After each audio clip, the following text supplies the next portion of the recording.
Coup de théâtre dans le match 1 des demi-finales de conférence Ouest entre les Rockets et les Spurs avec une très large victoire de Houston dans un match complètement à sens unique, une victoire qui s'est dessinée dans les toutes premières minutes de la rencontre puisque au bout de 16 minutes de temps de jeu, l'écart était déjà de plus de 20 points. Une première mi-temps où les Rockets auront tourné à plus de 1,28 points par possession tout en limitant leurs adversaires directs à 1,076 points par possession. On a donc effectivement une équipe des Rockets qui est à la fois très bien attaquée et très bien défendue dans un match où les deux équipes auront été complètement fidèles à leurs fondamentaux avec une équipe de Houston qui a énormément tiré à 3 points et attaqué le cercle et à contrario une équipe des Spurs qui s'est beaucoup basée sur du tir à mi-distance mais avec beaucoup de maladresse, 27% de réussite et idem pour les tirs à 3 points au-dessus de la ligne des lancers francs, beaucoup de tentatives côté Spurs et énormément de maladresse, seulement 20% de réussite. C'est là que l'analyse qu'on avait fait sur la série peut vous éclairer parce que souvenez-vous, les Rockets ont la meilleure défense de la NBA pour la contestation des tirs à mi-distance et la 4e meilleure pour la contestation des tirs à 3 points. Ça s'est clairement vu sur ce match. Idem dans la domination au pick and roll, les Spurs ont montré beaucoup de faiblesse pour contester des séquences en jeu à 2 de Houston. Je vous propose de revenir sur la toute fin de premier quart-temps, début du deuxième, où cette équipe des Rockets a passé en cumulé un 21-4 qui a complètement propulsé les Rockets et scellé très rapidement dans la rencontre le sort du match. Il reste 1 minute à jouer dans le premier quart-temps et les Spurs qui avaient très mal commencé ont réussi à passer un 8-0 et à revenir à 7 points et à tenter de recoller sur ces Rockets. Séquence en démarquage de Gordon qui se transforme en écran pour Harden. Les Spurs changent. Très joli step back de Harden qui déclenche à 3 points. Le close-out de Simmons est correct. Mais Houston sanctionne. Séquence pour les Spurs qui vont placer un écran haut sur Leonard. Voyez comment la défense des Rockets va bien surcharger la raquette depuis l'opposé. Bonne intervention de l'aide et Gasol, au lieu d'entamer son repli, se tourne vers les arbitres pour se plaindre de la faute non sifflée. Cela va être fatal. Les Rockets lancent une séquence de contre-attaque. Ils sont à 5 contre 4, le spacing est très bon et il y a un très beau couloir pour Néné qui coupait et qui peut marquer avec la faute. Néné marquera son lancer. Les Rockets viennent donc de passer un 6-0. Séquence en clear out. Vous voyez qu'on chasse du côté gauche du terrain pour permettre à Leonard de jaillir et de jouer le 1 contre 1 en isolation. Mais très bonne défense de Ariza qui est en deny, qui est sur la ligne de passe. Les Spurs ne peuvent pas transmettre à Leonard. Séquence qui retombe dans les mains de Mills qui va attaquer le cercle. Très jolie feinte. Et ensuite séquence lobée pour Gasol. Les Spurs arrivent à stopper l'hémorragie. Dernière possession pour Houston et on va redérouler exactement la même séquence que tout à l'heure avec l'écran descendant de Néné sur Gordon. Gordon qui vient à son tour poser un écran sur Harden. Ça se transforme en double écran mais le tir est bien contesté. Fin du premier quart-temps. Début du deuxième quart-temps, après un stop défensif, les Spurs accélèrent en transition, trouvent Pau Gasol tout seul dans l'axe panier-panier. Il refuse le tir à 3 points pour aller servir Aldridge. Aldridge va refuser un tir à mi-distance tout seul à 45 degrés avec la planche pour attaquer le cercle. Bonne intervention de Beverly qui lui vole le ballon dans les mains. Derrière, Houston accélère et trouve un 3 points en transition.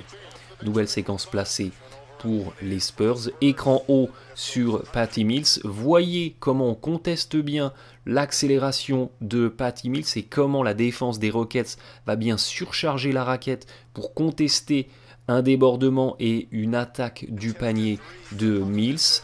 On va retransférer derrière à Green. Les Rockets avaient changé en défense, donc il y a un mismatch. Beverly se retrouve à défense sur Aldridge. Belle lecture des Spurs qui servent Aldridge.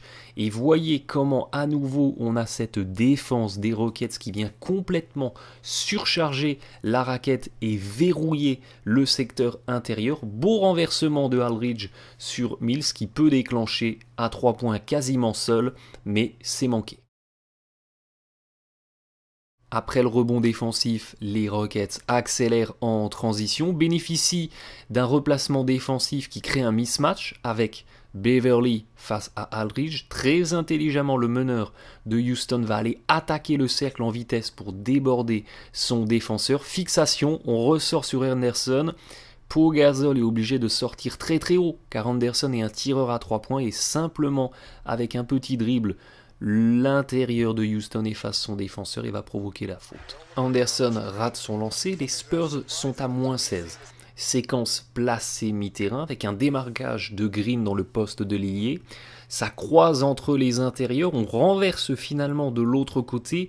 Voyez au démarrage de la séquence où Aldridge demande son ballon. Il est au poste bas collé à la raquette et au final il ne le récupère qu'ici, pratiquement à 5 mètres du cercle. Aldridge, face à des défenseurs plus petits comme Anderson, doit pouvoir récupérer ce ballon plus près du cercle. Derrière, la défense des Rockets surcharge toujours autant la raquette.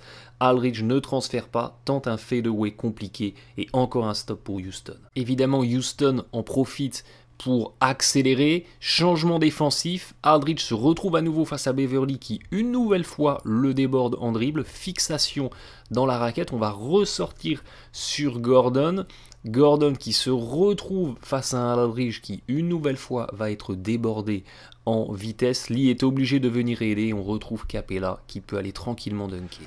Les Rockets sont sur un 13-2. San Antonio déroule une séquence avec un écran qui vient se poser sur Tony Parker. Mais voyez comment la défense de Beverley est très agressive et empêche Tony Parker d'aller prendre cet écran. Derrière, il y a un début de trappe qui s'amorce. Tony P n'a pas d'autre choix que de transférer à Simmons, mais il est beaucoup trop haut par rapport à la ligne à 3 points. Résultat, dans sa réception de balle, il est trop loin pour déclencher un tir qui aurait pu sanctionner. Derrière, très mauvais spacing, on va attaquer dans la raquette déjà très engorgée, mais Aldridge traînait par là et les Spurs inscrivent un panier après un rebond offensif. Écran haut de Anderson pour Beverley.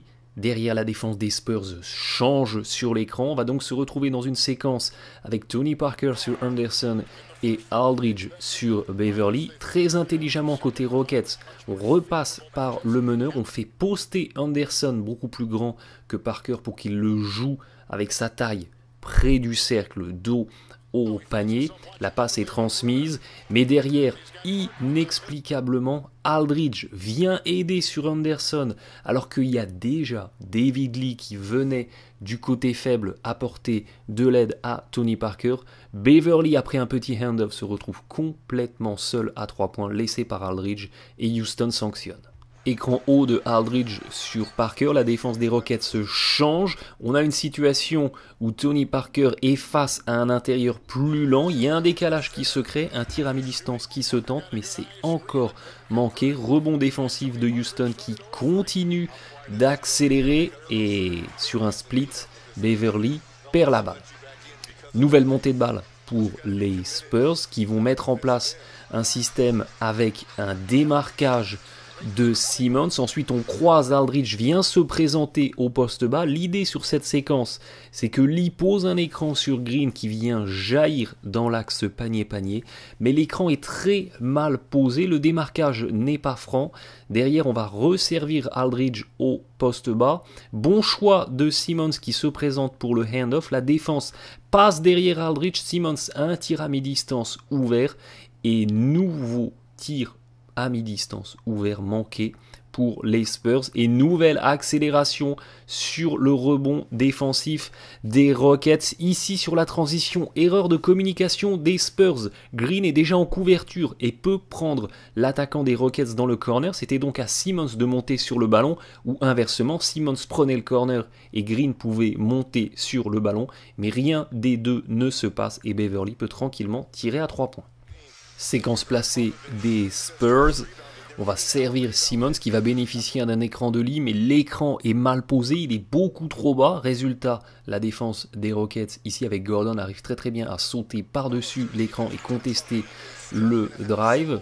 Derrière, on resserre Aldridge qui transfère à l'opposé, mais dans toutes les tentatives d'attaque du cercle, la défense des Rockets est bien présente. Voyez ici la nuée de défenseurs de Houston qui vient contester le drive de Green. Le ballon est perdu et derrière, Houston se régale en contre-attaque.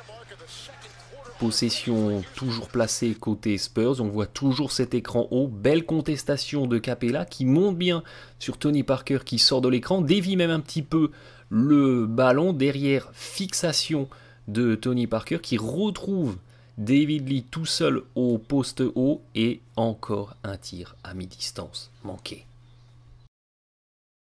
Toutes les séquences que je viens de vous montrer sont vraiment symptomatiques du rapport de force de ce match 1. On a d'un côté une défense des Rockets qui a très bien joué le coup en surchargeant la raquette, en neutralisant le jeu offensif à l'intérieur de cette équipe des Spurs et en contestant bien sur les tirs à mi-distance. Derrière, San Antonio a manqué de lucidité en attaque, la circulation du ballon a été trop lente, notamment pour des renversements vers l'opposé où des tireurs à 3 points auraient pu sanctionner. Match aussi catastrophique en termes d'adresse. Et puis inversement, la défense des Spurs a été très faible et s'est très exposée sur toutes ces séquences en pick and roll où le défenseur du poseur de l'écran, bien souvent à l'intérieur, que ce soit Gasol, Aldridge ou Lee, eh bien en changeant, a été systématiquement battu en vitesse par une équipe plus petite mais plus rapide des Rockets. Toutes les bases sont posées et ce match 1 a vraiment résumé les forces et les faiblesses en présence des deux côtés.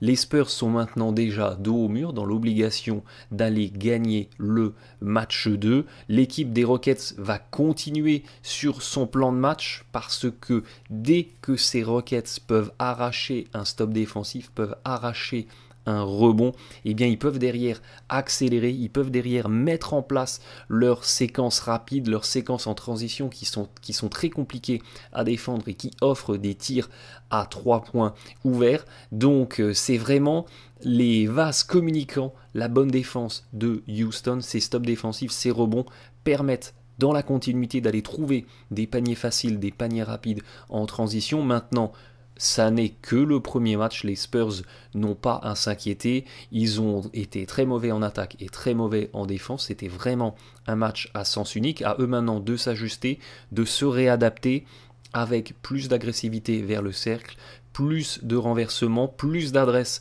extérieure et une défense sur les pick and roll bien plus agressive, bien plus percutante. Je ne serais pas surpris de voir peut-être un ajustement de Popovich dans les rotations ou dans le 5 de départ pour proposer quelque chose de plus petit, de plus rapide. Ça sera à suivre. Les Spurs ont 2 jours d'entraînement pour se corriger, se réajuster. Les Rockets ont 2 jours pour appuyer encore sur leur force et là où ça fait mal. Cette série sera passionnante. Merci de votre fidélité. Bon match à tous.